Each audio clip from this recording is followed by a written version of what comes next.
আসসালামু আলাইকুম রহমতুল্লাহ। আশা করছি ভালো আছেন। এই অ্যাঙ্গেলটা হয়তো কখনো দেখেননি। তার আগে বলে রাখি, ঈদ মুবারক। ঈদের সকাল সুন্দরভাবে উপভোগ করেছি, কোনো বৃষ্টি ছিল না। কালকে বৃষ্টি হয়েছে চাঁদ রাতের দিন। এই ওয়েদারটা হলো, ঠিকানাটা বলেই ফেলি, ফার্স্ট ক্যাপিটাল অফ বাংলাদেশ। এখানে আছি, ছবি তুলতে এসেছি। এই হলো একটা সাপড়ি রাইডার, একটা সাপড়ি আসতে, আর হলো একটা সং প্লিজ। তো এই হলো অবস্থা, আসছে কিছু ছবি তুলতে। আর তা ফগ ইনস্টল করছি বাইকে, ফগটা দেখানো হয়নি আপনাদের। এই যে ফগটা এমন, এটা হচ্ছে ছোটো ভাই। ফগটা আরেকটু ভালোভাবে দেখতে হলে এভাবে বসতে হবে। এই হলো একটা, এই হলো একটা। এখন ফগটা অফ করতে হবে। অফ করে ফগটার নাম কি এটা একটু বলে দিই। এইচ-জে-জি এই কোম্পানির ফগ এটা, এইচ-জে-জি। আর আছে এখন ইউনিভার্সিটি অফ বাংলাদেশ।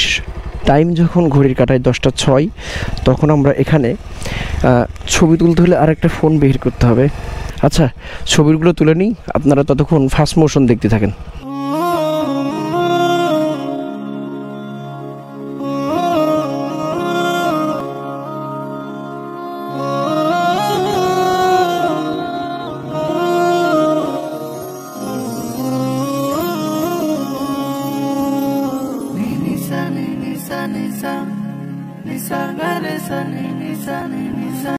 হে তুই বেটা না বেডি? তোর খাওয়ান দাওয়ান হয়েছে সকালে? ঈদের দিন খাস নাই? তোদের জন্য তো নতুন করে খাওয়ান নিয়ে আসা লাগবে। এ বেটা, হয়নি খাওয়ান দাওয়ান? ওদের খাওয়ান দাওয়ান হয় নাই, যার কারণে আর ঘুমাইতেছে। ও একটা, এই একটা, এই একটা। ফার্স্ট ক্যাপিটাল থেকে বের হয়ে যাচ্ছি। এই হলো এখন লোকেশন। মজার একটা বিষয় বলি আপনাদের, আমি বাসার থেকে বের হওয়ার সময় ভিডিও রেকর্ড করব, মানে ক্যামেরা চালু করছি, ভিডিও রেকর্ডটা অন করিনি, যার কারণে খুবই দুঃখিত। অনেক মজার মুহূর্তগুলো মিস করছেন আপনারা। কয়েকটা মজার মুহূর্ত ছিল। কুষ্টিয়া এবং চড়াইয়া মেন হাইওয়ে সড়কের মধ্যে আছি। চিল বড় চিল, ভালো তো অনেক সুন্দর মুহূর্তগুলো আপনারা মিস করছেন, তার জন্য আন্তর্জাতিকভাবে আমি দুঃখ প্রকাশ করতেছি। হেলমেটটা নামিয়ে নিলাম এখন। আর সব থেকে ভালো মুহূর্তগুলো কিছুটা পার করলাম। বীর মুক্তিযোদ্ধা আবুল আলিম যোদ্ধা সড়ক, যাক ভালো লাগতেছে।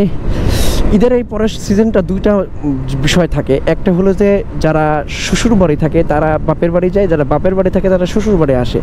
মোটামুটি সেটারই সিজন চলতেছে ঈদের পরে। আর যাদের কেউ নাই তাদের হলো গার্লফ্রেন্ড কিংবা এমন চিল মারার মতন ফিল নেওয়ার বন্ধুরা আছে আর কি। ভালো লাগে এগুলা। তো এই হলো বিষয়, তাছাড়া আর তেমন কিছু না। মজার মুহূর্তগুলোর মধ্যে যেগুলো ছিল সেগুলো শেয়ার করতে কিছুই পারলাম না, কারণ সেটা তো আগেই চলে গিয়েছে, ভিডিওর থেকে রেকর্ড হয় নাই। তো যাই হোক, এখন দেখি কোথায় যাওয়া যায়। বাকি সকালে টুকটাক নাস্তা পানি খাওয়া দাওয়া হয়েছে, আর ছবি তোলার জন্য এই আশা, আর তেমন কোনো কিছুই না। ঈদের সময়টা গাড়ি চালানো খুবই অনেক বেশি কষ্টসাধ্যের ব্যাপার, কারণ এই সময় অ্যাক্সিডেন্টের যে একটা অবস্থা বা প্রবণতা সেটা বেশি, মানে প্রচুর পরিমাণে বেড়ে যায়। যারা পাকা রাইডার না বা পাকা ড্রাইভিং ভালোভাবে পারে না, তারাও এই সময় রাস্তার কিং হয়ে যায়। হয়তোবা তারা 2-1বার হ্যান্ডেলে হাত দিয়েছে, তারাও এখন রাস্তার কিং। এই জন্য ঈদের সময় বাইক রাইডটা খুবই সেফটি এবং সাবধানতার সাথে রাইড করা। ছোটো ভাই ফার্স্ট ক্যাপিটালের ভিতরেই চালাইতে চাচ্ছিল, তাও তাকে দিইনি। এর কারণ বুঝতে পারছেন, বিপদ আপদ বলে কই আসে না। আর ও যেহেতু আমার এই গাড়ি বেশি চালায় না, আব্বুর প্লাটিনা গাড়িটা বেশি চালায়, ওইটাও হেভি ঘুমছে চালায়, যার কারণে ওকে দেওয়াটা নিরাপদ মনে হলো না। পালসারে একটা আছে আর কি, যে পিক আপের যে একটা এটা হচ্ছে ঘুম করে উঠে যায় এমন মতন, মানে ইঞ্জিল হিট থাকলে টাটা কোম্পানির গাড়ি ইঞ্জিলের মতন, ইঞ্জিল যদি হিট থাকে তাহলে ধরেন যে ও বাঘের বাচ্চা হয়ে যায়। তো এই হলো বিষয়। তো আমি এখন আছি একাডেমি মোড়ে, দেখি ডানেই যাব, বামে যাওয়ার খেয়াল নাই। সুদাদি মেরে দিলে তো আর তো ওই পাশে নামা যায়। তো প্রায় যা কাজটা যা চলতেছে এখানে আমাদের ফ্লাইওভার, এটা হয়ে গেলে এবারে অনেক বেশি মজা হয়।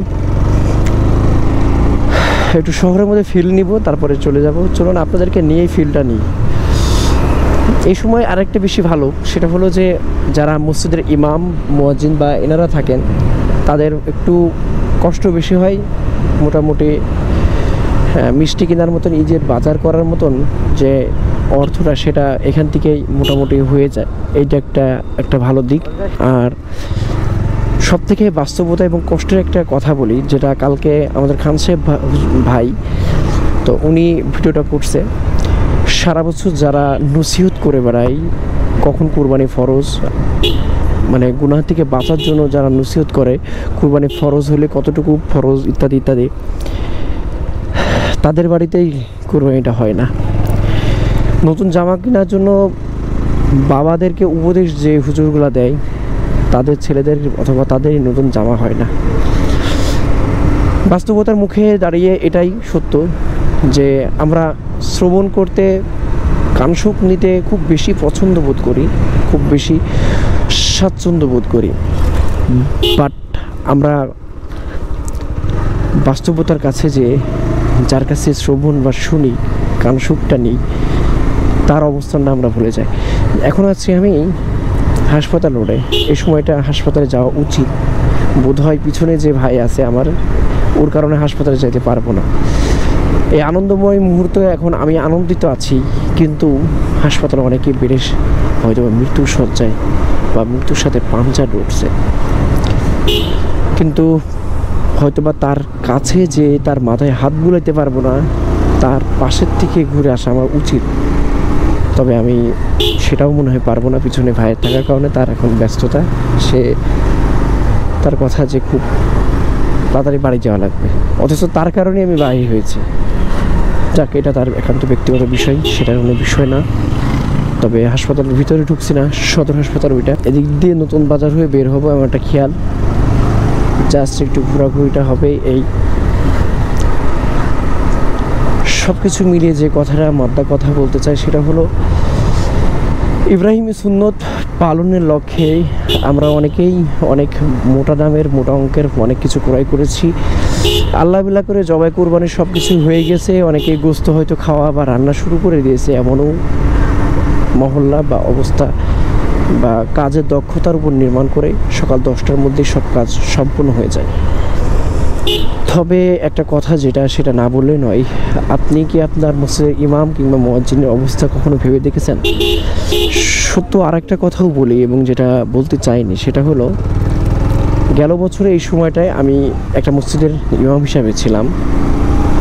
আমি সকালে না খেয়ে ফজরের পর থেকেই মসজিদে মহল্লা বিভিন্ন কাজের লেগে থাকার কারণে খাবারটাও আমি সকালে খাইতে পারিনি, নাস্তাটাও হয় না।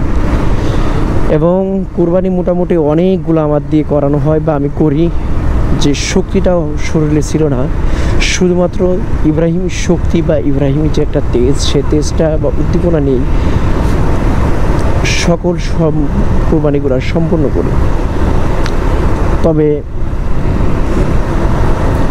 সেই মসজিদের অভ্যন্তরীণ যারা দায়িত্বশীল আছেন, তারা তো, আমি একজন ইমাম হিসেবে আমাকে যে একটা হাদিয়া তথা ঈদের যে একটা ঈদ বোনাস বা ঈদ সালামি যেটাকে বলা হয়, তা তো থাক দূরে, তাদের রূঢ় ব্যবহার খুবই খুবই মর্মাহতিক, বা আমাকে আমার অন্তরটা চৌচির হয়ে গেছে। যাক, সে কথা না হয় বামে ফেলে আমি বাম দিক দিয়ে এগিয়ে যাই। কিন্তু এটাই বাস্তবতা। 2025 সালে দাঁড়িয়েও আমরা এমন একটা অবস্থান বা এমন একটা জেনারেশনে বাস করতেছি, যাদের হাতে মসজিদ মাদ্রাসাগুলো, তারা এখন অনেক জায়গা আছে ইমাম বা শিক্ষক শিক্ষিকাগণকে সম্পূর্ণটুক ঈদের যে বা খুশির যে একটা আমেজ অথবা ভর্তি সিজনের যে একটা বেতনের যে একটা ব্যাপার স্যাপার, এগুলা খুবই অ্যাভয়েড করে চলে। এটা খুবই খারাপ লাগে, এগুলা আসলে কষ্ট লাগে। তবুও ছোট্ট করে বলছি, যদি কখনোই ভিডিও কেউ দেখে থাকে যারা বড় বড় দায়িত্বের সাথে নিয়োজিত আছে, তারা যদি তাদের মনটা যদি খুলে যায় বা নরম হয়ে যায়, তার জন্য হয়তো বা আমি অধম কিছুটা হলো দোয়া পাবো। যাই হোক, এটা অবশ্যই দেখবেন আপনার মসজিদের ইমাম মুয়াজ্জিনের বাড়িতে কি তাদের গোস্তটুকু পৌঁছেছে, অথবা তাদের সন্তানদের কি কাপড়ের ব্যবস্থা হয়েছে, এগুলো অবশ্যই দেখা আপনার একান্ত দায়িত্ব। আপনি একজন মহল্লার ব্যক্তিত্ব বা ব্যক্তি হওয়া হিসাবে আপনার এটা অবশ্যই কর্তব্য। যাই হোক, মোটামুটি ভালোই ঘোরাঘুরি হলো। এখানে মাত্র কিছু ছাত্ররা দাঁড়ানো, কোরবানি দিচ্ছে এমন একটা অবস্থায়। তাদেরও মোটামুটি এই সময়টা কিছুটা ঈদ সালামি পকেটে ঢোকে তাদের। আমিও এই সময়টা পার করছি, একটা সময় প্রায় 2-3 বছর ঈদ বাড়িতে করতে পারিনি, মাদ্রাসাতে করেছি এবং এভাবে হাতে অস্ত্র নিয়ে কুরবানি দেওয়ার লক্ষ্যে দ্বার প্রান্তে দ্বার ঘুরে বেরিয়েছি। যাক, সেসব অভিজ্ঞতা অনেক বেশি আছে, এটা নিয়ে আর কথা না বলি। ক্যামেরাটা কিছুক্ষণের জন্য অফ করছি, বড় বাজারের দিকে যেয়ে আবার অন করব। দেখতে দেখতে কোটমোড় পার করে আমি প্রায় চলে এসেছি বড় বাজারের দিকে। কুরবানি দিয়ে কয়েকটা জিনিস খুব বেশি খারাপ লাগছে, তার মধ্যে একটা হলো অনেকে গোস্ত নেওয়ার জন্য দাঁড়ে ঘুরে বেড়াচ্ছে মেয়ে ছেলে পেলে, সেগুলো খুবই কষ্ট এবং মর্মাহত। আমার সামর্থ্য বা সাধ্য থাকলে অবশ্যই আমি তাদের জন্য একটা বড় সারপ্রাইজ রাখতাম। আরও একটা বড় অ্যাক্টিভিটি করার খুব খেয়াল ছিল, সেটাও ফুলফিল হলো না, যার জন্য মনটা খুবই খারাপ লাগছে। শহরের মধ্যে অনেক পুলিশ অফিসার দেখলাম যারা ডিউটিরত আছে তাদের জন্য, এবং সাথে যারা এটিএম বুথের ডিউটিরত অবস্থায় আছে তাদের জন্য একটু নাস্তার আইটেম ব্যবস্থা করা খুবই স্বপ্ন এবং ইচ্ছা আকাঙ্ক্ষা ছিল। সেগুলো ফুলফিল করতে পারলাম না, তার জন্য মনটা খুবই ভারাক্রান্ত, খুবই কষ্ট। পরিবারের মানুষ অসুস্থ থাকার সুবাদে সেগুলো সম্পূর্ণ হলো না। ইনশাল্লাহ আল্লাহ যদি কবুল করে সামনের বছরগুলোতে এমন একটা অ্যাক্টিভিটি নেওয়ার চেষ্টা করব। দেখতে দেখতে বড় বাজার মাথাভাঙা সেতুতে চলে আসলাম, বাড়ির উদ্দেশ্যে যাইতেছি। কুরবানি ঈদের সকালের সময়টা এমন ছিল যেমনটা আপনারা দেখছেন। ভালো লাগছে, সব কিছু মিলিয়ে সব কিছু ছাপিয়ে সুন্দর একটা মুহূর্ত উপভোগ করলাম। যাই হোক, চ্যানেলটি সাবস্ক্রাইব করবেন, সাথে বেল আইকনটি বাজিয়ে রাখবেন নতুন নতুন ভিডিওর জন্য। আমি যেহেতু ডেইলি নিয়মিত ভিডিও দিই, বলা চলে এটা আমার রোজনামচা। আমার ভালো লাগা খারাপ লাগা সব কিছুই এখানে শেয়ার করি, আপনারা এনজয় করবেন এই আশায়। এছাড়াও আপনারা আপনাদের পরামর্শ দিবেন, আপনাদের পরামর্শগুলোকে আমি সাধুবাদ জানিয়ে গ্রহণ করব ইনশাআল্লাহ। তো যাই হোক, ভালো থাকবেন, সুস্থ থাকবেন, আল্লাহ হাফেজ।